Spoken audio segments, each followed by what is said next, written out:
Welcome to the channel. Today we will learn how to add a project description in the Asana app on your phone.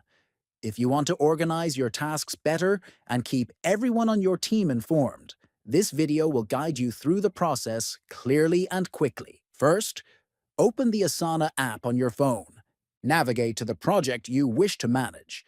Next, tap on the three dots located at the top right of the project screen.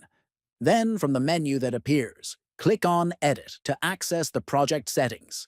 Then, locate the field labeled Description. This is where you can type in all the important details about your project, such as goals, timelines, or instructions for your team. Take your time to write a clear and concise description that will be helpful for everyone involved. After adding your description, finally, click on Save to make sure all the changes are applied. Now, anyone accessing your project will be able to see the description you added, making collaboration much easier. Remember to subscribe to the channel, give this video a thumbs up, and share it with your friends. Thanks for watching, and see you in the next video.